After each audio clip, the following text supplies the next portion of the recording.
Hey, John, thanks for joining me here. It's good to see you. I think actually, in fact, the last time we saw each other was around I don't know, towards the end of September 19th. I was in Dubai. We tried to record podcast, and I think only a few people saw that. So I think this is good today. We're able to sit down and have a discussion and try and clarify, provide more information so the pilots can go out there and make decisions with the most information possible. Right. Good to see you, John. So, I mean, obviously the last week and a half or so, I would say has been a little bit dramatic, and that might be an understatement. And I think, again, it's good to be here today to talk about some of this. And I really just kind of like to kick it off because I'm seeing a lot of communication that's going across social media, from emails, meetings. I assume in there is some truth. I assume there's some misinformation. I assume there might be some lies in that. And again, this is going to be this is one more data point out there for the crew force to go out there and make a point. And I would like to kick it off too, just saying this is just you and I having a conversation. This is not affiliated with the MEC. This is not affiliated with an airline. This, again, is just you and I having a conversation because I'm curious. And I think a lot of people are curious based on your expertise. Again, if you can provide some context, answer some questions so that, kind of comes straight from the horse's mouth. So you kind of talk to me like the last week, talk about information, what's going on, what you're seeing, and again, just shed a little bit of light on it. I would appreciate it. You bet. Happy to do it. I appreciate that. I really like to kick it off with the first rumor I've seen, or the first bit of information that I think people have questions about, is the fact that negotiations terminated more or less back in June. They terminated with the NMB. Right. And one of the claims is you and your team walked away from the table despite the calls for action and going back from various parties. So did you guys walk away from the table? What was that environment? What actually transpired that last meeting with the NMB in June? Right. So that was on June 25th. The technical term by the NMB was that we were recessed. And we were recessed due to lack of progress on our part, which I'll be glad to talk about more later on. And that happened about in mid-afternoon.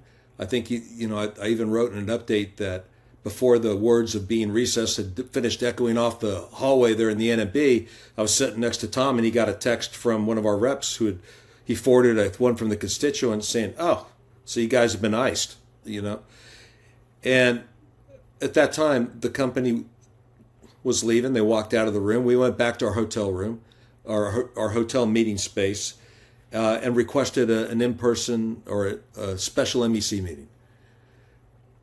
And later that afternoon, we had that.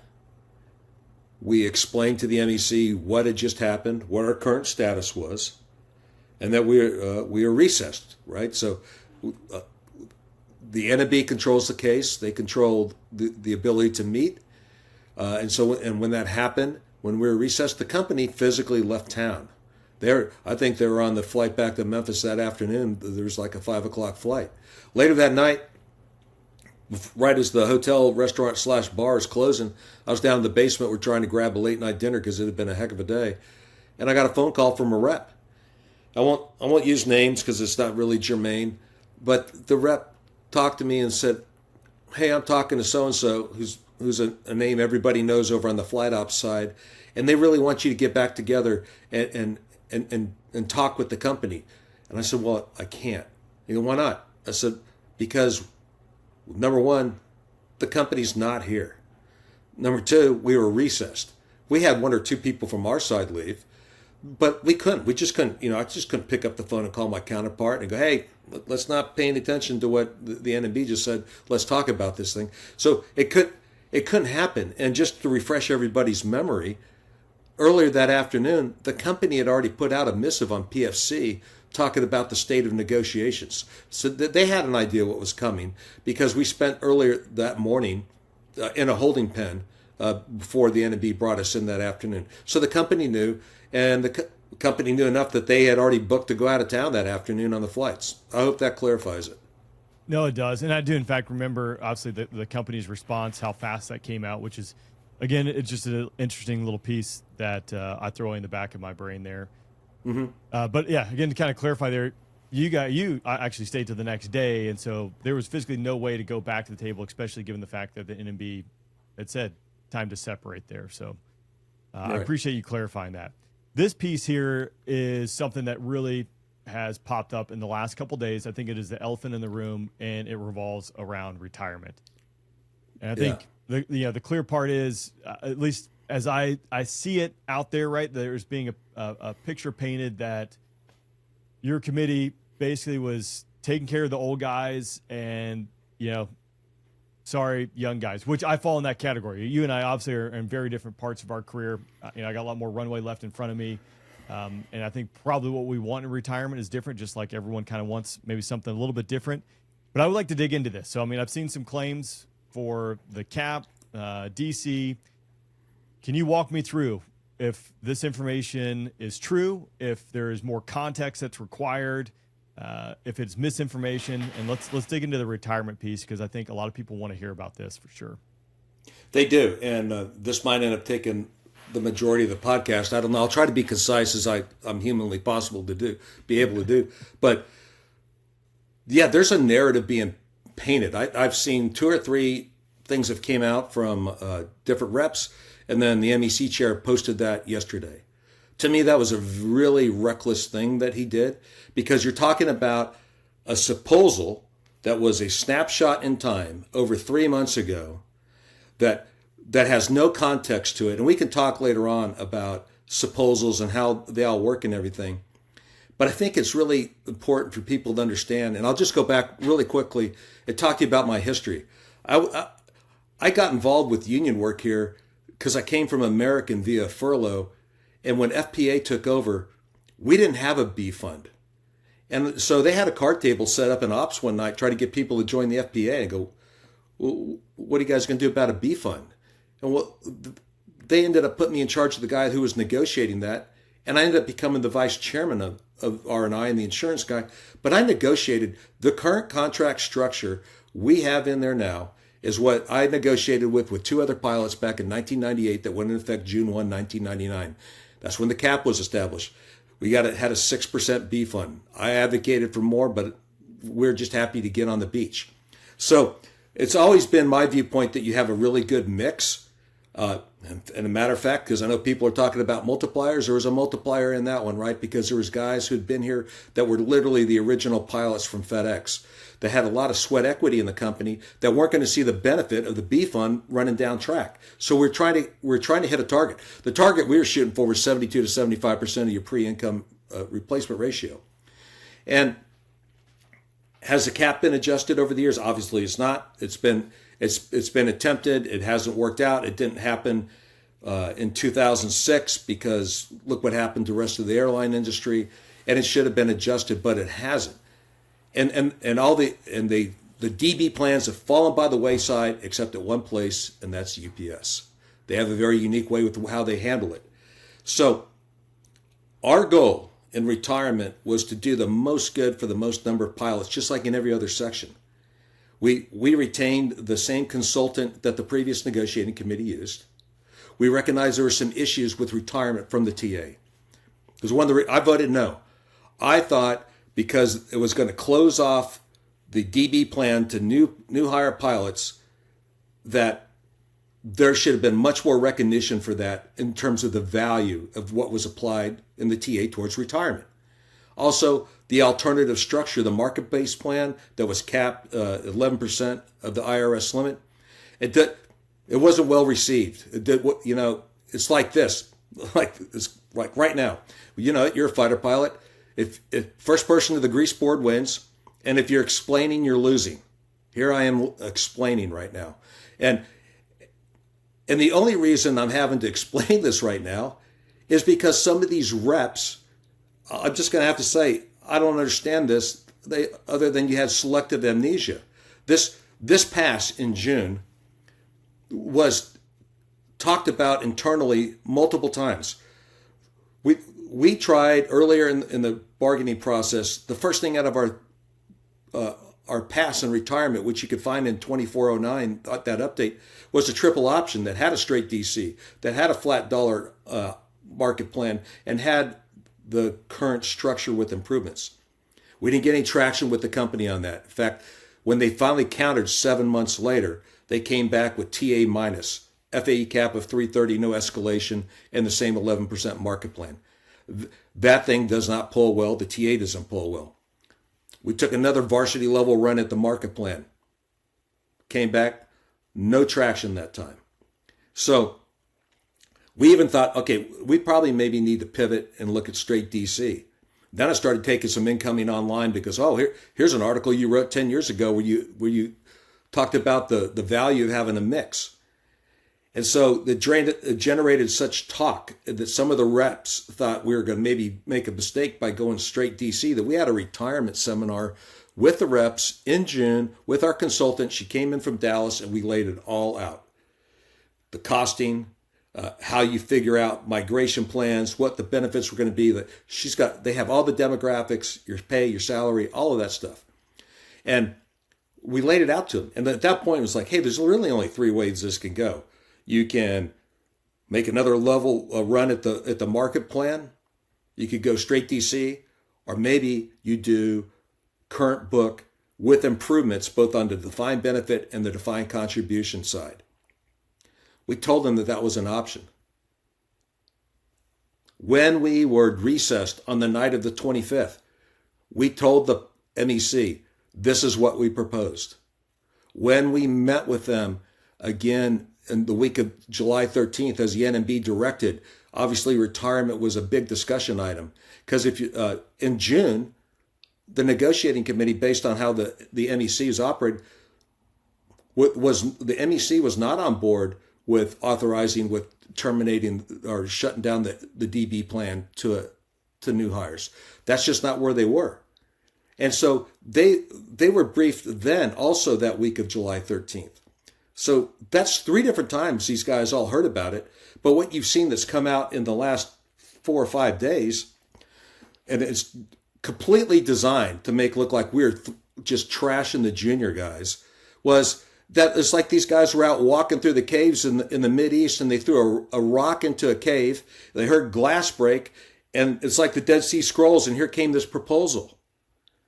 They knew about this proposal.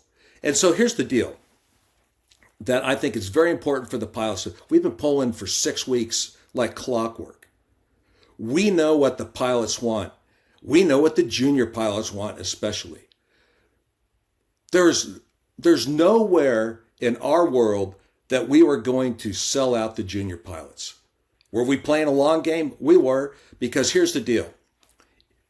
That pension's worth a lot. That pension is worth a lot. We're willing to engage on the pension, or would have been. It's just worth a lot. So you're not going to give it away for pennies on the dollar. And so here's really quick. Everywhere else that has straight DC is 18%.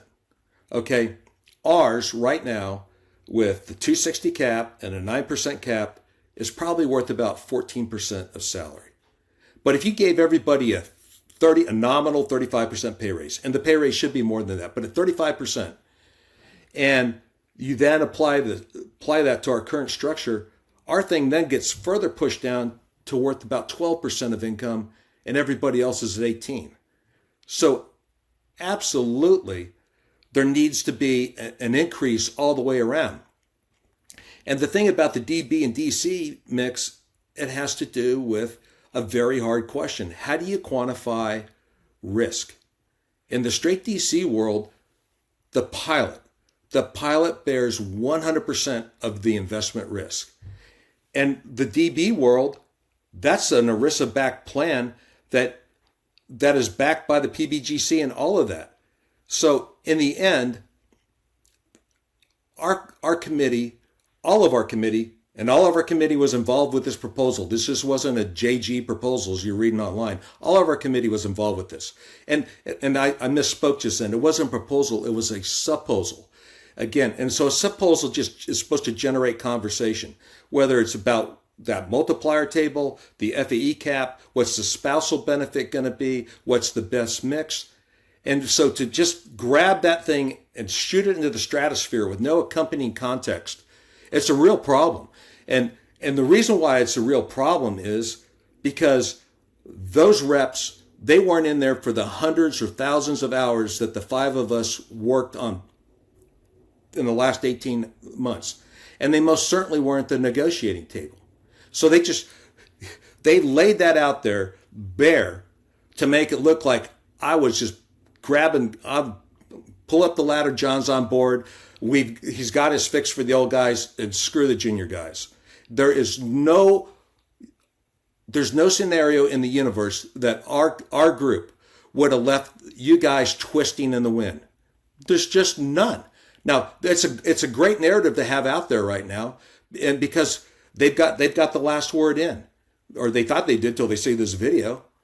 But that's it. I hope that answers that. It does. And, you know, again, this is such an important topic. We obviously could dig in more, but I do want to get through a few more items. I would just like, again, to make sure that I understand this correctly and it's crystal clear as best I can summarize it here. But this obviously was this was a supposal.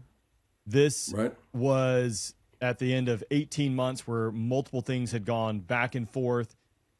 And in the end, in June, the MEC, you guys all sat down, you briefed where the retirement was. You had the retirement consultant in. So this wasn't going rogue or just out to lunch.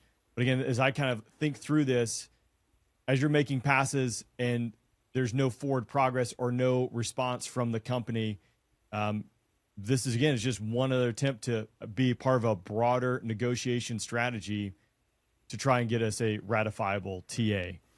Is that, I mean, right. Like, am I kind of tracking the right direction in understanding this?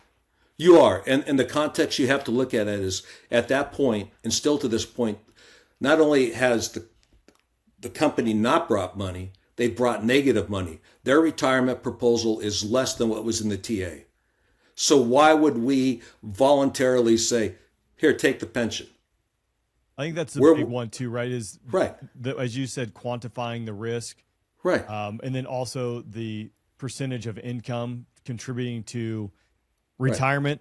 Right. I mean, I can understand that. That makes sense to me. And I do appreciate that. I think that provides more context to me. Hopefully that makes sense to everyone else. But there's, like you said, there's a lot of value into the pension. And you guys clearly weren't just going to get rid of the pension for free. No. I mean, I just want to emphasize, there would never have been a scenario that we would have had the younger pilots disadvantaged. We were looking what's best for all the pilots.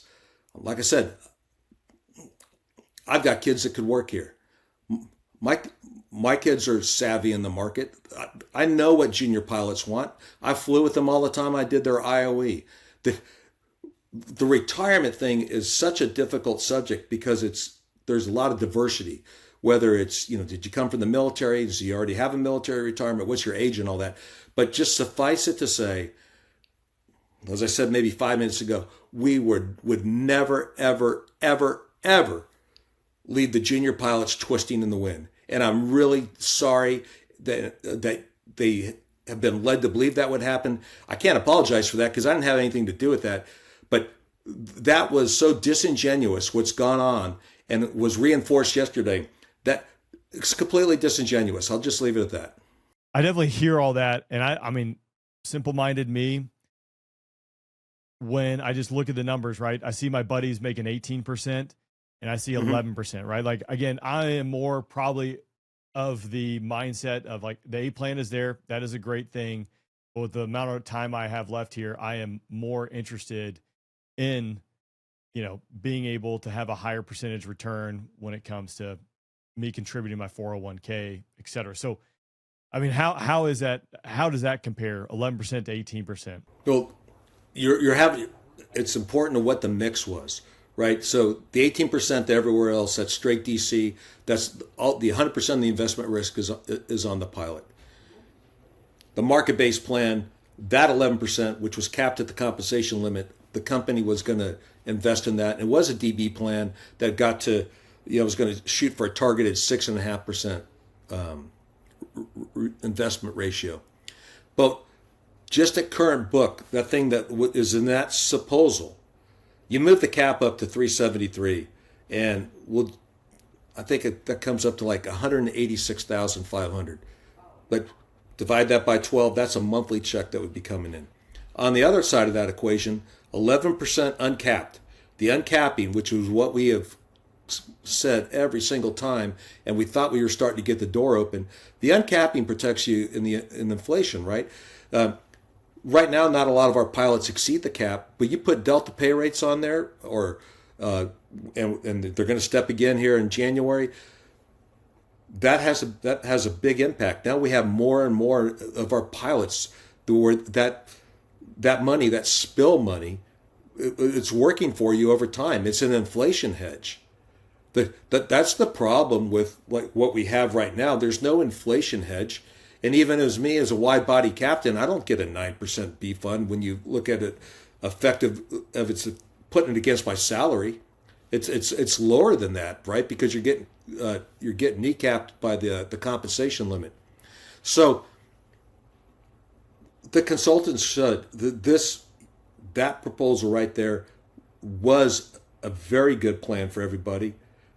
But we also knew that that the company was going to counter, and to date they haven't countered yet.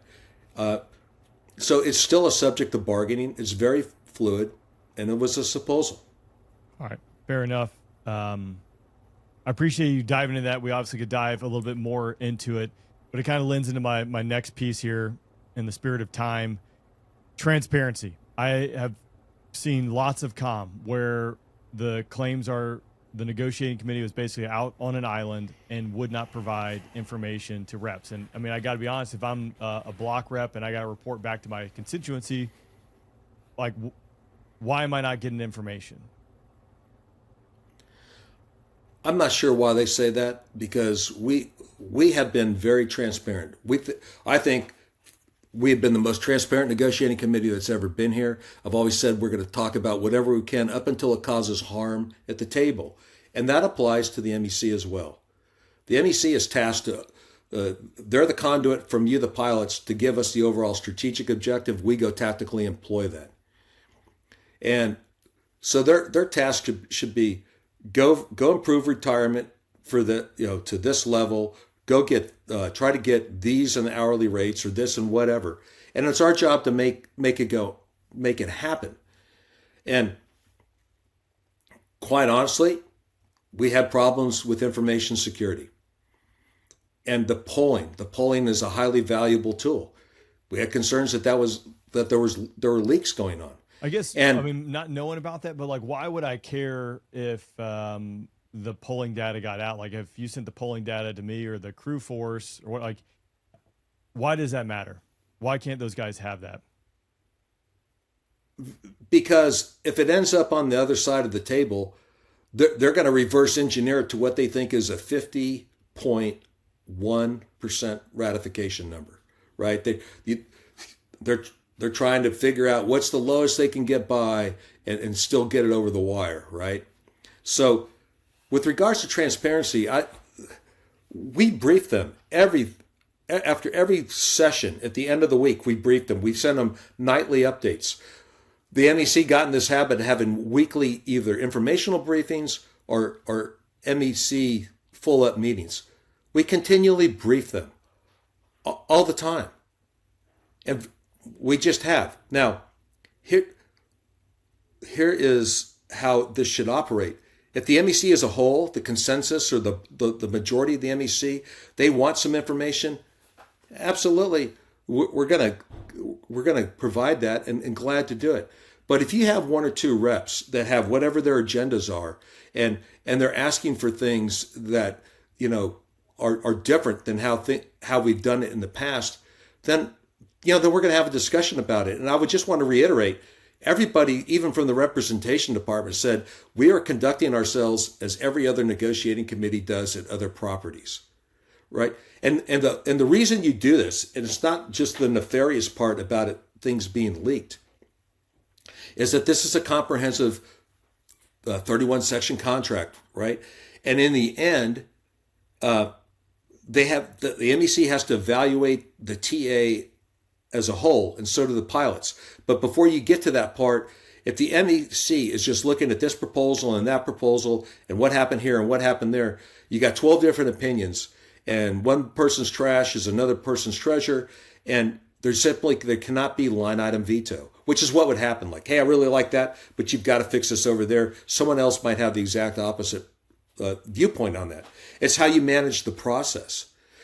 Unless when you brief them and go, man, that was so egregious, we'll have to go back and tell the company we can't do that, which has happened to previous negotiating committees before, like deadheading on company aircraft. All right, John, as we wrap up here, I would like to talk about 4A2B and C. Obviously, this has been a hotbed topic for the last 18 months or so, and obviously the crew force is feeling it.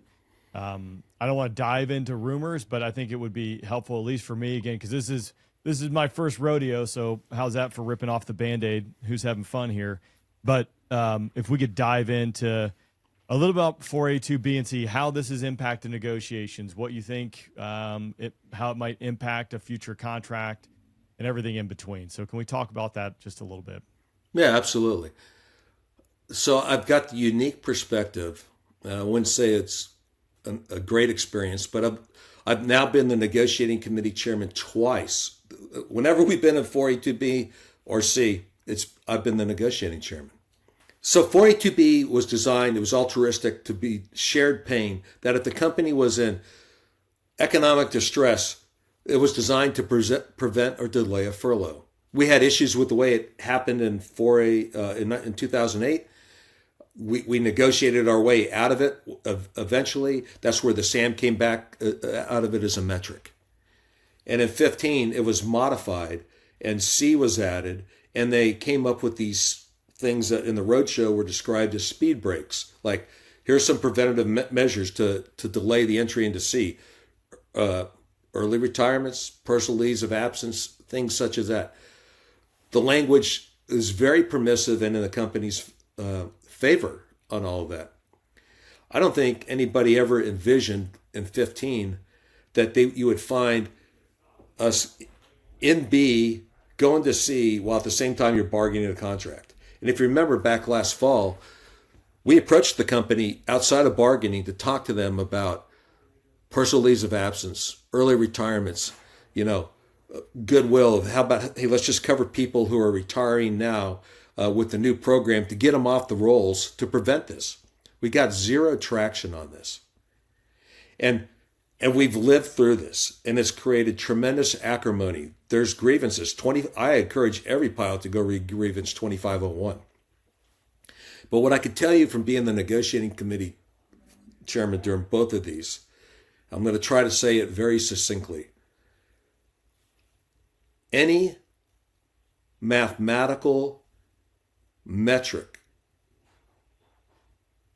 could be manipulated. In other words, it doesn't matter what the metric is, there's a way it could be manipulated. And right now, the pilots don't trust the company. And so the issue with 4A2B and C is it's a very static contractual language that basically you're trying to put a round ball through a square hole, and it just doesn't fit at times. The better way to approach this, and what we have advocated for from the get-go, was transitioning to where the metric is consent.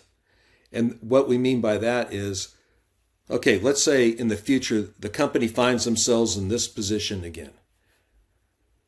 They come to the association and then they negotiate. And that negotiation could cover all sorts of subjects, whether it's leaves of absence, early retirements, reduced line value guarantees, line sharing, whatever. You work your way through what's going on in that context. And in the end, hopefully you arrive at a deal. But if you don't, the company still retains the ability to furlough. And that's why we've taken such a staunch position on 4A2B and C. It needs to be, when I say come out of the contract, it needs to be modified to what I just described. Any metric can be manipulated. And I just want you to understand that.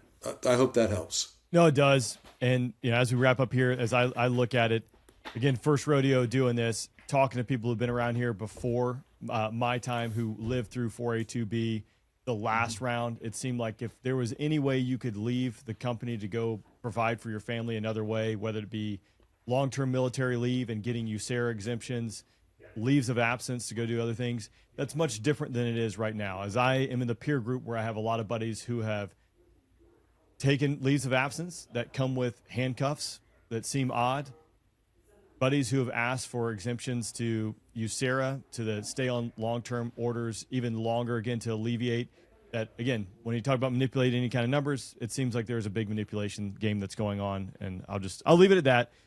Right. But John, any parting shots before we wrap up here? Yeah. Well, one, thanks for having me on. And if we want to do some more of these in the future, we can.